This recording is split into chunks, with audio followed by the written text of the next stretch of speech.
তারাপীঠ পৌঁছে তারপরে হচ্ছে কি আমরা স্নান করে খাওয়া দাওয়া সেরে একটু রেস্ট নিচ্ছিলাম।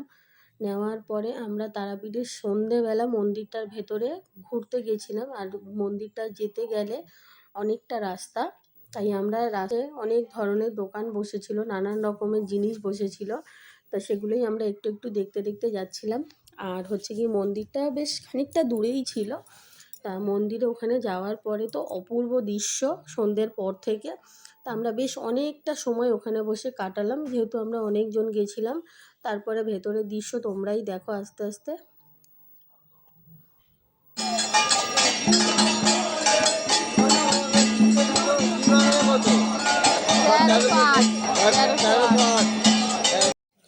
তা আমরা মন্দিরের ভেতরে জুতোটা এক সাইডে একটা দোকানে রেখে আমরা মন্দিরের ভেতরে ঢুকেছি। আর মন্দিরে ঢুকে সন্ধেবেলা তো অপূর্ব দৃশ্য। একদিকে মায়ের আরতি হচ্ছিল, রেডি হচ্ছিল, শুরু হয়নি এখনও। তা আমরা চারপাশটা ঘুরে দেখছিলাম। এখানে অনেকে মানত করেছে, ঢিল বেঁধেছে, অনেক কিছু। তা এখানে কীর্তনও হচ্ছিল পাশে, সেটাই আমরা অনেকক্ষণ ধরে এনজয় করছিলাম যতক্ষণ না পুজো শুরু হচ্ছিল। আমার বোনের ছেলে, আমার বোন, সবাই মিলে খুব আনন্দ করেছি দেখো।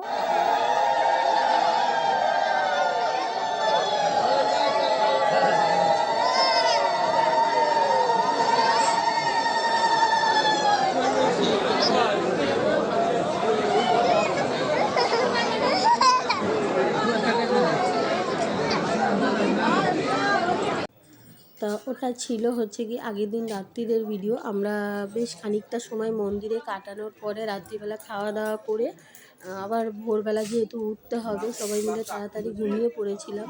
আর এখানে হচ্ছে কি এই যে বোনের বর এই দোকানটা ঠিক করলো, এখানে সমস্ত পুজোর সামগ্রী নেওয়া হচ্ছে। আর এখানে সবাই মিলে দাঁড়িয়ে রয়েছে, ওরা রেডি করছিল আর আমরা এখানে দাঁড়িয়েছিলাম। সবাই বলতে আমার বোনের বরই সব কিছু ঠিক করেছিল। আর এই যে আমার বোনের বর, ও সব কিছু কথাবার্তা বলে ফাইনাল করে ডালা রেডি করছিল, কে কে পুজো দেবে, কি কতটা কি ডালা হবে সব হিসেবপত্র হচ্ছিল। তারপর নাম গোত্র এসব একটা কাগজে লিখতে হচ্ছিল, যেহেতু ব্রাহ্মণ ধরে এখানে পুজো দিতে হয়। আমি তো বলবো যে তারাপীঠ সত্যিই মানে খুবই ভালো জায়গা। আর তারপরে আমরা আস্তে আস্তে মন্দিরের ভেতরের দিকে ঢুকছি। আমার দিদি হচ্ছে গিয়ে এদেরকে সামলাচ্ছিল, বোনের ছেলে আর আমার মেয়ে নিয়ে ওদেরকে ঢুকছিল। এই যে আমরা খোলা চুলে ঢুকছি না, খোলা চুলে ওখানে লাইনে পর্যন্ত দাঁড়াচ্ছিলাম। তারপরে ভেতরে ঢুকে আমাদেরকে চুল বেঁধে নিতে হয়েছিল, কারণ ওখানে গার্ডার দিয়েও চুল বাঁধা যাবে না, ওখানে খোপা করে নিতে হবে।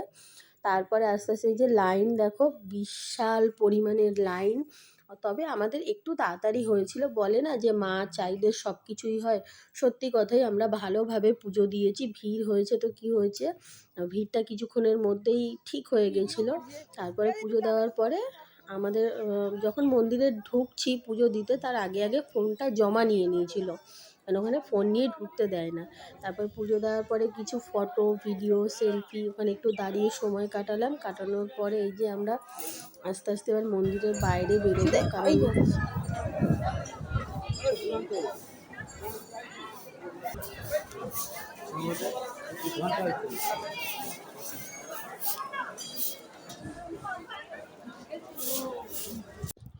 পুজো দেওয়ার পরে ওখানে বেশ কিছুক্ষণ সময় কাটানোর পর ওখানে যে পুরোহিত ধরে আমরা পুজোটা দিয়েছিলাম, আবার সেই দোকানে আমাদেরকে আসতে হয়েছে। কারণ আমাদের ওইখানে যে দোকানটা আমরা ডালা নিয়েছিলাম, ওখান দিয়ে আমাদের যার যার পুজোর জিনিস আমাদেরকে বুঝে নিতে হবে। তারপরে একটু গঙ্গা জলও দিয়েছিল ওখান থেকে। তা দেওয়ার পরে আমরা এবারে কিছুক্ষণ পর শাড়ি ঠাড়ি চেঞ্জ করে ড্রেস পরে আমরা আবার ঘুরতে চলে যাচ্ছি। কারণ এখানে এসে প্রথমবার, ঘুরতে না গেলে হয়। আর এই টোটো ঠিক করে, টোটো আছে, টেকার আছে, যার যেটা ভালো লাগে ঠিক করে তারপরে ঘুরতে যেতে হয়। মোট ওরা 6টা জায়গা ঘোরাবে। দৃশ্যগুলো দেখো খালি।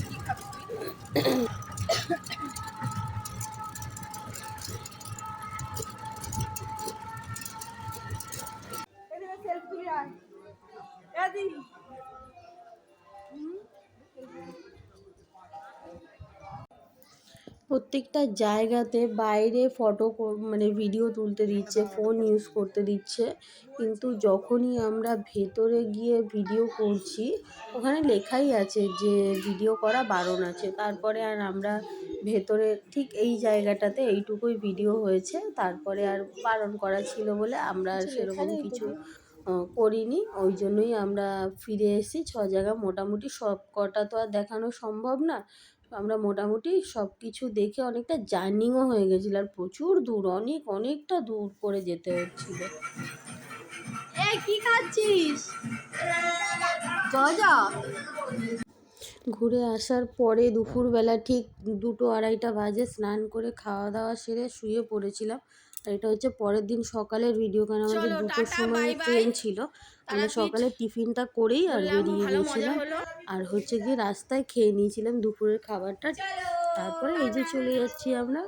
খুবই ভালো লেগেছে, আমি তো বলবো তারাপীঠ গিয়ে সবাই একবার হলেও ঘুরে আসো।